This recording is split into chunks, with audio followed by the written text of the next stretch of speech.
বাজে করে ভুরু তুলে দিয়েছে, কি বলবো। কোথায় যে গেছিলাম সত্যি, আজকে আমার এই ভুরুটা তুলে এতটা রাগ লাগছে। কেমন আছো তোমরা সবাই? আশা করছি খুব ভালো আছো। তো দেখো আমরা যাবো একটা বিয়ে মানে রিসেপশনে। তো চৈতালিকে এই যে শাড়িটা পরিয়ে দিলাম, এখনও কিন্তু কোমর বন্ধনী কিংবা কিছু একটা পরতে বাকি। শাড়িটা পরানো কেমন হয়েছে বলো? হ্যাঁ, আর আমরা রেডি হচ্ছি, মারা একটু পরে মেয়েরা রেডি হবে। দেখো তো এইভাবে পড়তে হবে। চৈতালি তোমাকে কিন্তু সুন্দর লাগছে, এখনো মেকআপ করনি তাই এত সুন্দর লাগছে। মেকআপ করলে কত ভালো লাগবে তার ঠিক নেই। আমাকে একটু দেখো। তো বন্ধুরা দেখো, আমি কিন্তু একদমই রেডি হইনি, তার কারণটা হচ্ছে আমি এখন রেডি হব তার আগে চৈতালিকে মেকআপটা করিয়ে দিলাম। আর তোমাদের একটু দেখিয়ে দিই আমার হেয়ার স্টাইলটা। চলো চৈতালি, আমি এইভাবে হেয়ারটা রাখবো। চৈতালি একটু দেখিয়ে দাও বন্ধুদের। যাও পেছনে।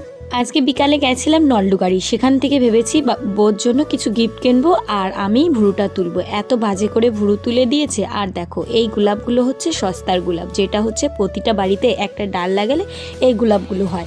তো আমি কিন্তু আমার যার বাড়ির থেকে এইগুলো তুলে নিয়ে এসেছি আর ভাবলাম যে একটা হেয়ার স্টাইল করি। আর এই হেয়ার স্টাইলটা করে আমার এতটা বাজে লাগছিল পিছন দিকে, তারপরে কিন্তু আমি এটা খুলেই ফেলেছিলাম। বন্ধুরা দেখো ফাইনালি আমি রেডি হয়ে গেছি, কেমন লাগছে অবশ্যই কমেন্ট করে জানিও। দাঁড়াও, বিয়ে বাড়িতে গিয়ে তারপরে দেখো এই হাতের শাখাটা আর খুললাম না, আমি এই হাতের একটা শাখাই খুললাম আর এখানে পুড়ে গেছে। যাই হোক, তোমরা কমেন্ট করো কেমন হয়েছে। আমি প্রথমে ওই হেয়ার স্টাইলটা করেছিলাম, তারপরে কিন্তু খুলে ফেলেছি। আর এখন সব আমি গোল্ড জুয়েলারিগুলো পরে ফেলেছি। গোল্ড জুয়েলারি বলতে তো তেমন কিছু নেই, কিন্তু এই শাড়িটার সঙ্গে না এটা মানে খুব ভালো যাচ্ছিল। আর দেখো এই চাদরটা আজকেই কিনেছি, কেমন হয়েছে বলো। তো চলো এখন যাও। চৈতালি কেমন সেজেছে এতক্ষণ ধরে?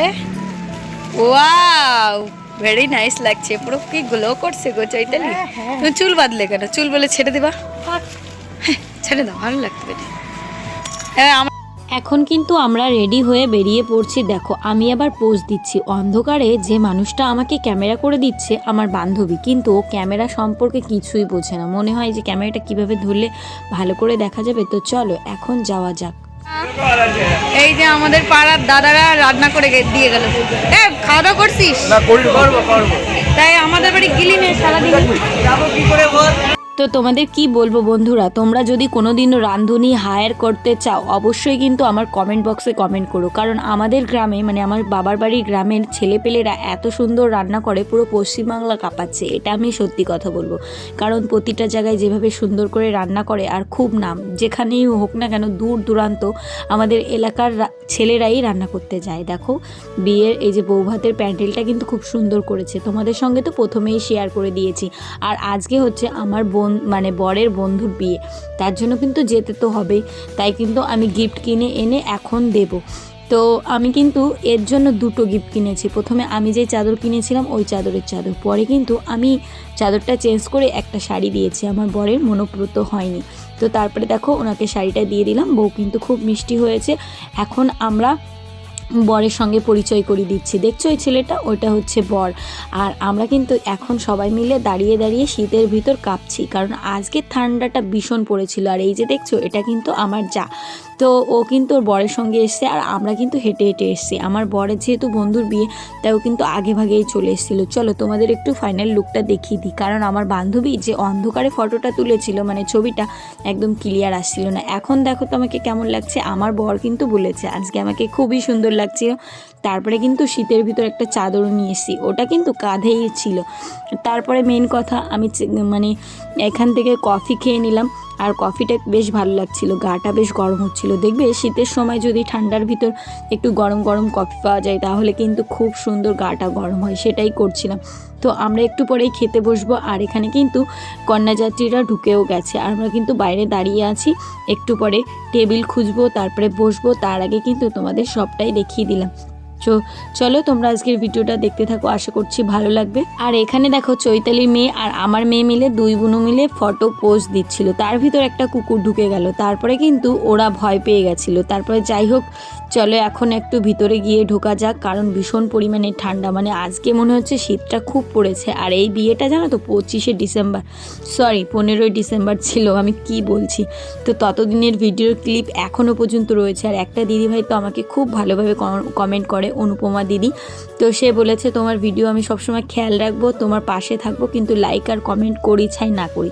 তো দিদিভাই দেখো, লাইক কমেন্ট না করলে তো চ্যানেলটা রিচ বাড়বে না। তুমি যদি আমার পাশে ওইভাবে না থাকো তাহলে কিন্তু আমি সেভাবে তোমার থেকে সাপোর্ট পাবো না। তুমি সবসময় আমার ইন্সপিরেশন বলতে পারো, কারণ কি তোমার কথাই কিন্তু আমি আর একটা ইউটিউব চ্যানেল ক্রিয়েট করেছি, আর এখন থেকে ইউটিউবে ভিডিও প্রতিদিন আপলোড করার চেষ্টা করছি শুধুমাত্র তোমার কথা ভেবে।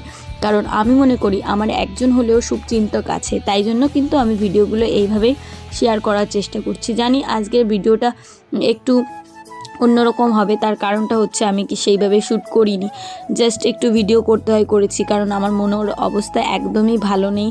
যাই হোক, দেখো এখন কিন্তু আমরা সবাই মিলে একটা ফটো তুলে নিলাম, আর চৈতালিকে দেখাচ্ছি। দেখো চৈতালিকে কিন্তু খুব সুন্দর লাগছে, এটা বলতে পারো আমার সুন্দরী বান্ধবী। তারপরে কিন্তু আমার বর বলছে এটা তুমি কি করছো, আমি বলছি ছবি তুলছি, তাই ও হেসে দিল। তারপর কিন্তু এখন যাব খেতে। আমাদের এখন খাওয়ার টাইম হয়ে গেছে, তো চলো বন্ধুরা।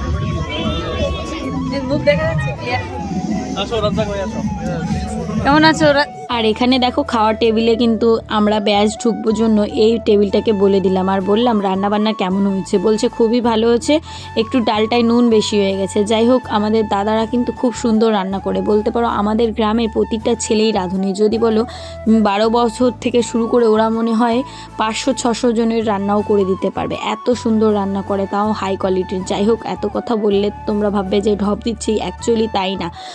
যাই হোক, দেখো আমরা কিন্তু ফাইনালি বসে পড়েছি খেতে। তারপরে কিন্তু খাওয়া দাওয়া সেরে এখন বেরিয়েছি বাইরে। অমনি চৈতালি টেবিলে মোবাইলটা রেখেছিল, আর চৈতালি রেখে হাত ধুতে চলে গেছে, আর ওর মোবাইলটা আমি চুরি করে রেখে দিয়েছি। জানি ওর সঙ্গে একটা প্রাঙ্ক করব, কিন্তু প্রাঙ্ক আর হলো কই, একজন না ওকে বলে দিয়েছে যে তোমার ফোন সঙ্গীতার কাছে। যাই হোক, আমি এখন ফোনটা দিতে চাইছি না, মানে ওর সঙ্গে একটু নাটক করছি, তার মানে ও বুঝে গেছে যে ফোনটা আমার কাছে আছে। তো চলো এখন ঘরে গিয়ে দেখাই ওদের ফুলসজ্জার খাটটা কেমন সুন্দর হয়েছে। আজকের দিনটা এতটা স্পেশাল দিন প্রতিটা মেয়ের কাছে, মানে বলতে পারো আজকে ফার্স্ট নাইট, তাই জন্য কিন্তু খুব সুন্দর করে খাটটা সাজানো হয়েছে। আমার কিন্তু বেশ পছন্দ হয়েছে, তোমাদের কেমন লেগেছে অবশ্যই কিন্তু কমেন্ট করে জানাবে। আমার তো খুবই ভালো লেগেছে।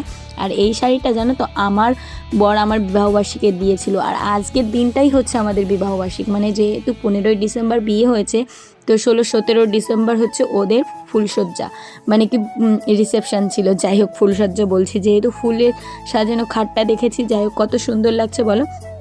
তারপরে কিন্তু এখানে দাঁড়িয়ে আমরা কিছু ফটো তুলছিলাম, একটু ভিডিও করছিলাম। তার ভিতরে একটা দিদিভাই এসে বলছে বৌদি আমাদের একটু প্রবলেম হয়েছে, তোমরা একটু বেরিয়ে যাও, মানে মেয়েলি সমস্যা। যাই হোক, তারপরে কিন্তু ওখান থেকে বেরিয়ে আমরা কিন্তু ডান্স দেখতে বেরিয়ে গেছিলাম, কারণ আমাদের খাওয়া দাওয়া কমপ্লিট হয়ে গেছে। রান্না বান্না কি বলবো, খুব সুন্দর হয়ে গেছে, কিন্তু ডালটা একটু নুন বেশি হয়েছে, তবুও ভাতের সঙ্গে আর কি নুন লাগছিল না। যেহেতু আমি রান্নার কথা বলেছি তাই বললাম। আর এখানে দেখো সবাই কিন্তু বেশ সুন্দর নাচছিল। চলো তোমাদের সঙ্গে একটু নাচের ক্লিপও দিয়ে দিই।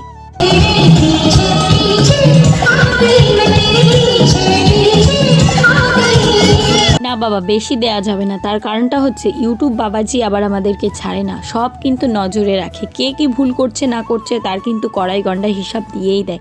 এখানে চলে আসবে কপিরাইট, সেই ভয়ে কিন্তু আমি এখন গানটা মিউট করে দিলাম। আর এখনই দেখো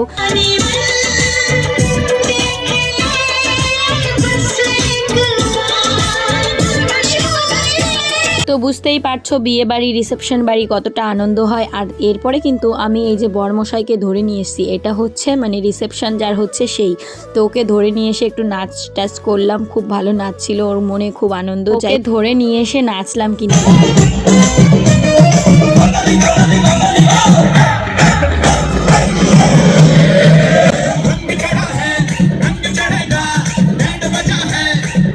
তো বন্ধুরা, আজকের ব্লগটা কেমন লাগলো অবশ্যই কিন্তু কমেন্ট করে জানাবে। যদি ভালো লাগে একটা লাইক করবে, চ্যানেলটিকে সাবস্ক্রাইব করবে, পাশে থাকবে। এই দিদি পাখিটার পাশে একটু থেকেই দেখো না, তোমরা একটু প্লিজ কমেন্ট করো, তোমাদের কমেন্টের আশায় কিন্তু আমি বসে থাকি, আর সবাইকে কিন্তু রিপ্লাই দিই। এরপরে থেকে না আমি সবার নাম ধরে ধরে আমার ভিডিওতে নেব। যাই হোক, তোমরা ভিডিওটা এনজয় করলে খুব ভালো লাগলো। সবাইকে টাটা, দেখা হচ্ছে একটি সুন্দর ব্লগ নিয়ে।